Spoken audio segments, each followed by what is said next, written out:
Today, we're diving deep into the absolute mechanics of converting direct speech into indirect speech. If you've ever tripped over your tenses or scrambled your pronouns trying to relay a conversation to someone else, you're in exactly the right place. We are skipping the fluff and zeroing right in on the technical rules step by step. Let's get into it. So here's our agenda for today. 1. Core rules and tense shifts. 2. The golden exception. 3. Handling obligations and commands. 4. Transforming questions and inquiries. And finally 5. Exclamations and emotional speech. You know, real-world conversations are messy. They have this present moment urgency. But the second we report that speech to someone else, the entire grammatical structure basically has to shapeshift. Quotation marks vanish, the timeline slides backward, and perspectives change completely. Our goal today is to nail down the exact mathematical precision behind that transformation. All right, moving right into Section 1, Core Rules and Tense Shifts, Time and Pronoun Basics. Check out how literally every piece of present moment context has to update here. In the direct quote, "It gives me great pleasure to be here this evening," the pronoun me shifts to her because, well, we're now reporting about the girl. The present tense gives shifts backward in time to the past tense gave. And this is absolutely crucial. The location and time markers change too. Here becomes there, and this evening becomes that evening. It's basically a complete recalibration of time and space. But just when you think you've got those backshifting rules perfectly locked in, we hit Section 2, the golden exception regarding present tense verbs. So here's the rule. The tense of the introductory verb, the verb that actually introduces the quote, totally dictates whether the internal clause changes at all. If the reporting verb is past tense, like said, yeah, we backshift. But if it's present tense, like says, the timeline hasn't moved into the past yet, so the internal tenses stay exactly the same. This example brilliantly hits the nail on the head.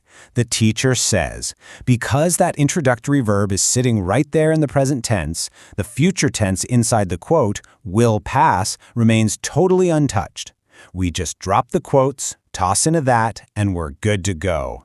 The teacher says that if you work hard, you will pass. Literally no time travel required. Okay, Section 3.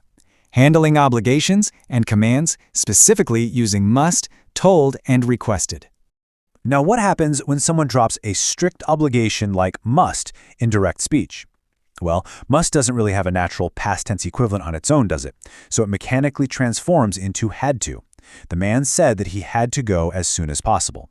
It perfectly preserves that sense of urgency, just neatly shifted back in time. And what about aggressive direct commands like go away? When we shift this to indirect speech, we don't just say, she said to go away. Actually, scratch that. We need to upgrade to a much stronger reporting verb, like told. Then we flip the imperative verb into an infinitive phrase. So go away becomes told them to go away. The hostility is totally still there, but the grammar is smoothed out. Similarly, if someone throws in a polite please, the mechanical rule is to upgrade the reporting verb to reflect that exact politeness. Told becomes requested. And since requested basically absorbs the meaning of please, the word please just disappears entirely. So please wait here becomes she requested him to wait there. And notice again, here became there, and the present tense return became the past tense returned. Moving right along to Section 4, Transforming Questions and Inquiries, where we talk about dropping the question mark. The biggest takeaway here? The question format vanishes completely. We drop the question mark entirely and flip the word ordered back to a standard statement. Look at the direct quote, which way did she go? We drop the auxiliary verb did and backshift the simple past go to the past perfect had gone. It just becomes a calm, flat statement of inquiry. The young man asked which way she had gone. Here's another really solid example. Where are you going? In direct speech, the verb are comes before the subject you. But in the reported version, the subject I comes before the verb was. The tense still shifts backward, present continuous to past continuous, for sure, but the sense itself is now just a declarative statement of fact. You're reporting the act of the question, not actually asking it. All right, last up is Section 5, Exclamations and Emotional Speech, and how we go about upgrading reporting verbs. So, how do you capture raw emotion when you're forced to drop exclamation points? When someone shouts, "I have won!" A basic "he said" just doesn't cut it. To translate that pure excitement structurally, we upgrade the reporting verb. Said becomes exclaimed with joy. This lets us keep the hype while strictly playing by the tense rules, changing have won to had won. Notice how the dramatic, kind of theatrical phrasing of how clever I am gets mechanically neutralized here. In indirect speech, we don't use how for exclamations.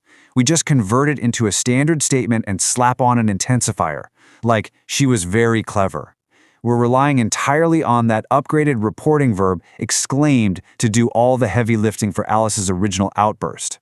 Suggestions fall into this camp too.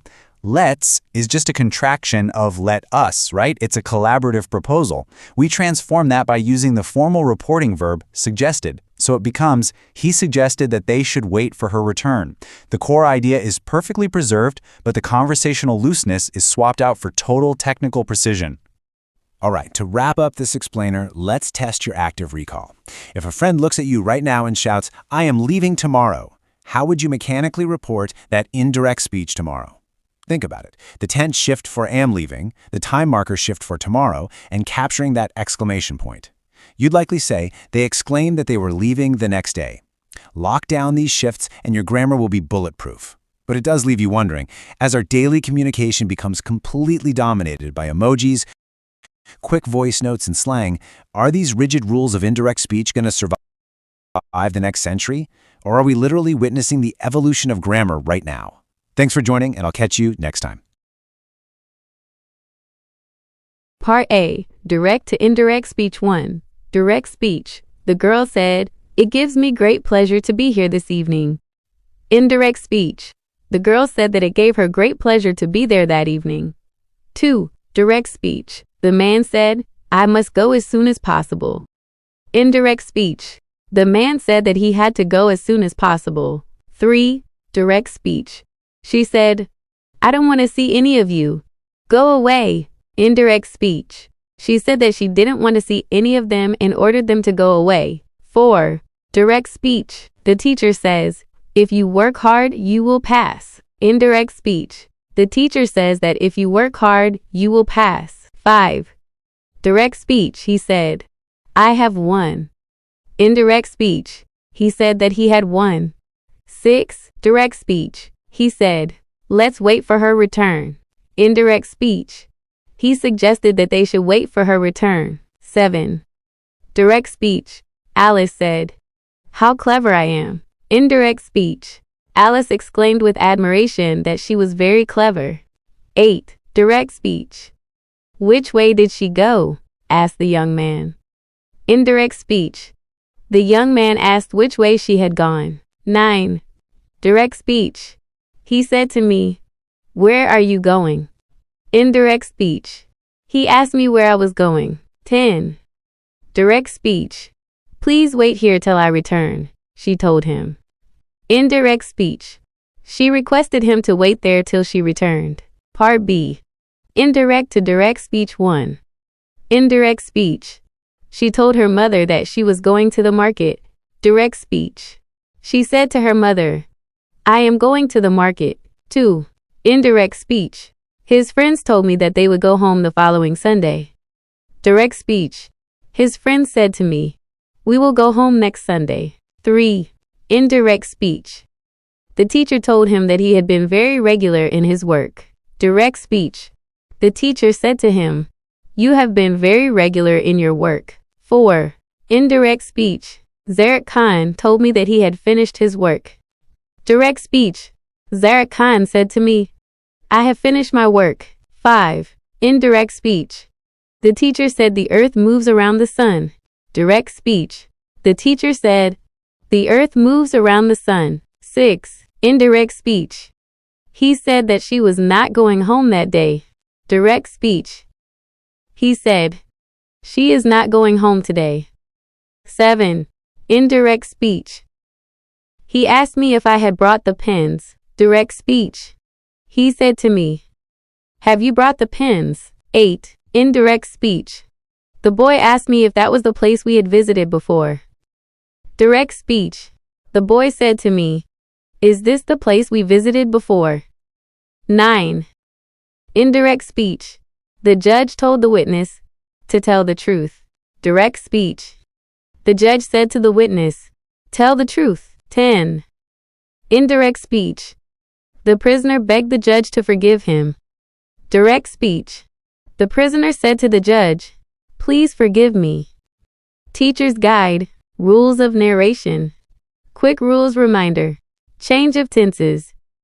If the reporting verb is in the past tense, present tenses change to past tenses, and past tenses change to past perfect. Exception. Universal truths and habitual facts remain unchanged. Change of pronouns.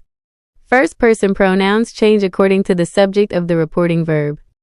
Second-person pronouns change according to the object. Third-person pronouns remain unchanged. Change of time and place words.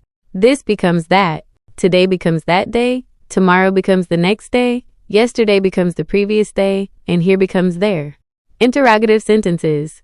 Use if or whether for yes or no questions, and keep the WH word for WH questions, changing the sentence structure from interrogative to statement form. Imperative sentences. Use verbs like ordered, requested, or advised, followed by an infinitive to plus verb.